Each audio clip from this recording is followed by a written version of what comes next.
Assalamualaikum warahmatullahi wabarakatuh. My name is Muhammad FAUZAN ARIF bin SHAHRUL. My metric numbers 2022-65-072. Assalamualaikum warahmatullahi wabarakatuh. My name is Muhammad AIMAN bin BADEROL SHAFERI. Student ID 2022-844-952. Assalamualaikum warahmatullahi wabarakatuh. My name is ATIKAH binti ISMAIL. Metric number 2022-844-246. Assalamualaikum warahmatullahi wabarakatuh. My name is SITI bin AZAMUDDin. Number matric 2022-610-676. Assalamualaikum warahmatullahi wabarakatuh, and hi everyone. My name is NH.halina binti HABIB. My metric number is 2022 844 and 944.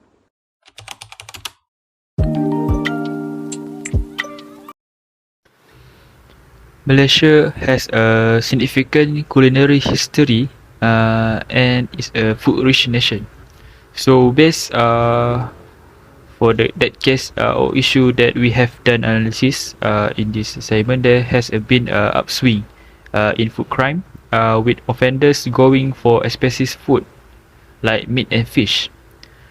So food crime in Malaysia has its origins in the supply chain where thieves prey on companies that are involved in the production or distribution of food goods due to their inability to compete with criminal organizations. Small scale farmers have been considered as illegal as a result.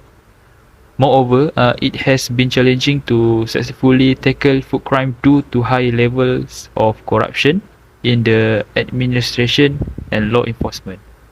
So Malaysia is a Muslim majority nation with a rich cultural tradition of food restriction. When halal meat is not properly slaughtered, processed and branded as halal, or when food products that are otherwise unfit for human consumption are sold as halal, this problem can result in food crimes. For your information, meat cartels frequently work with the cooperation of the dishonest authorities and law enforcement personnel, who frequently show tolerance to these criminals in order to ensure that their continued financial success. The quantity of food items be traded on the black market, including halal meats product, has increased as a result of this tolerance.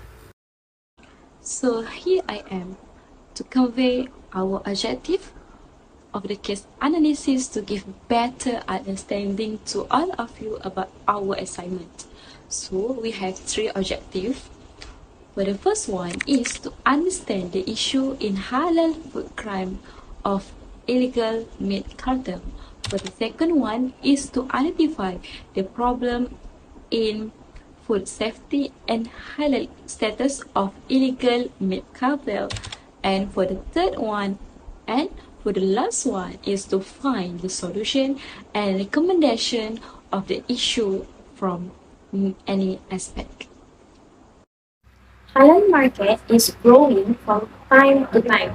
This is because the demand of halal product is not only from the Muslim, but also from the non-Muslim consumer. The reason is simple. The halal product can be trusted in the terms of their hygiene and the food safety. But because of the rapid growth in the halal industry, the issue of food crime is also increasing. For example, the issue in late 2020, which is the issue of meat cartel. There are two issues that we are focusing, which are the issue of food safety and also the halal issue. The syndicate of meat cartel has been established in Malaysia for a long time, so they are very proficient in doing these illegal activities. For example, they storing and replacing meat in a special storage facility and distributing the low quality and diseased meat with a fake halal label in the domestic market. Other than that, the slaughtering process is also being questioned because they not only use the beef meat in the production, but also using the horse meat, buffalo meat, and kangaroo meat. And during the inspection, they also discovered the pork entry record. So from here, the food safety is becoming a big concern. So the second issue is about the halal status of the meat. As we know, the meat cartel is distributed by the low quality and disease meat. But not only that, the source of the meat is doubted because the distribution process is run by many parties, such as they distribute by the gangster, mafia, and worse, the authority that do not have an integrity also involved in doing this illegal activity. They also mix the halal meat with the non-halal meat, and this is becoming a concern from the consumer in terms of their halal status, and the respect to the integrity of the authority is also decreasing. Hi everyone. Have you ever heard about the hot issue of halal food crime that has happened at the end of 2020? On this remarkable year, Malaysia was shocked by the news of arrest of 1,500 tons of meat cartel smuggling syndicate from four foreign countries, namely China, Ukraine, Argentina, and Brazil. According to the halal issue, the smuggling of the meat cartel had an impact on the halal chain as well as the halal industry in terms of halal food supply chains, known as food safety. This syndicate has indeed been accomplished through falsified documentary evidence, which include custom form, import permits, halal certificate, and payment receipts. Why they do this? It's because they need to pass an unauthorized authorities check. Moreover, to keep the authorities' eyes away, the supplier companies meet the import meat from legal source with the illegal meat. This issue happens with numerous factors.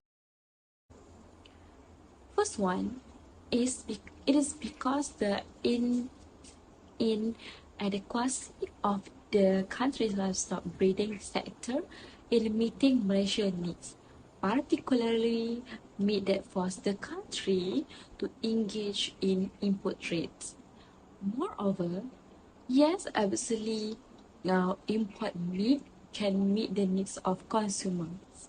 This action ensures a sufficient supply of food for consumers, but unfortunately, this issue has arisen because another problem because it's clear that meat cartel issue will jeopardize the integrity of Malaysia halal ecosystem. We all know that Malaysia has a good names in halal certification. Malaysia is Muslim country that has strict laws of halal of food, especially because this is halal, especially in halal food. Besides, the dismantling of meat cartel issue has revealed flaws in Malaysia food security, particularly control of halal food supply. Issue of meat cartels has sparked a community debate. This practice is associated with the operation of an illegal meat cartel syndicate that can operate undetected. One of the unanswered doubts in the debates was how this syndicate could continue to operate without the authorities noticing. This appears pretty weird and cannot be accepted by consumer because we all know that the Malaysia has excellent food security, and this could be the hidden truth behind those greedy authorities who have increased the number of the cases of halal fraud in Malaysia. Next, after we had analyzed the cases together, we had come out with some points of view of solutions which we think that might help our country to strengthen the food safety in food security, which the integrations of Department of Veterinary Services, known as DVS agencies, with JAKIM, JKDM, and Marquis is required to play a different roles regarding of meat cartel issues.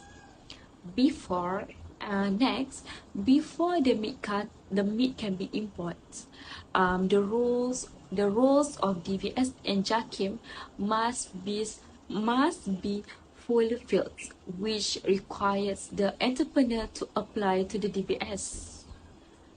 Following that, the DVS will work with JAKIM to proceed the applications, which will include inspecting the entire process, including livestock methods, farm cleaners, slaughter method, and so on, as well as compliance with Halalan Toyibah concept. Besides, one of their responsibilities is to monitor import products at the border. So it is very crucial. As a result, only the entrepreneurs with permitted verification can import the meat. This rule is very crucial and vital for obtaining legal halal sausage from other countries and ensuring only high quality meat can be imported. Hence, improving Malaysia's halal food system's weakness, whether among suppliers, entrepreneurs, product manufacturers, or the government, will cause illegal meat cartels to disband and empower the halal industry ecosystem.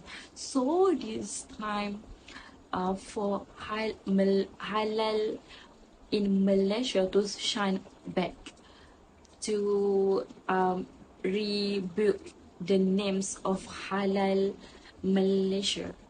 So last but not least, all the parties must work together to overcome these destructive logos and informations. On a side note, collaboration from all parties, all peoples to. In this section, we will discuss on the effects of negligence caused by halal issues in our country. Due to the issue fake halal food, where the factories accused of packing products originating from China and India, the manufacturer itself are forced to stop any production of the products with halal logo, inclusive of the production of sweets, preserved fruits, and chocolates. Besides, it was also affects the consumers as well. They are tend to be more aware to a fake halal food whenever they see that the halal logo looks different or maybe 5-digit halal registration number is missing from the packaging. According to the issues on how Malaysia's meat cartel scandal has been unfolded, the Department of Islamic Development Malaysia (JAKIM) will issue a list of licensed meat importers in order to mitigate public concern about the halal status. Plus, JAKIM Deputy Director General Datuk Abdul Aziz Jusof said that the department has prepared an action plan against smuggling in meat from non-certified countries. Finally, as a result of other halal food crime in Malaysia, where the criminal syndicate used Malay and Islamic sounding names for the company to lend an air of legitimacy to their operations and to assure the Muslim consumer that the product is halal, the Malaysian itself became more cautious in making food choices derived from the imported meat-based product. Today I will talk about conclusion and recommendation. As we know, Malaysia is one of the biggest countries that produce halal food. So, food crimes such as illegal meat cartel should not happen in Malaysia again. This is several recommendation. Firstly, strengthening of halal control standard, halal certification application process, authorized foreign certifying body, halal logo design and halal food import status must be evaluated, re-examined and improved so that all food crimes such as illegal meat cartel can be shut down. Secondly, halal food paperwork must be systemically verified so there is no opportunities for manipulation of food in Malaysia. With technical backing, this endeavor is proceeding efficiently. Thirdly, organizations such as JAKIM, KPD NHEP, JKDM, and MACC must collaborate. So that is because each organization has a limited scope operation. Lastly, develop an effective food defense system. This is because to ensure halal control across the food supply chain. This is intended to prevent any intentional food crime and ensure halal compliance and food safety and ensures integrity of halal and Thayyiban food in Malaysia. That's all from me. Thank you.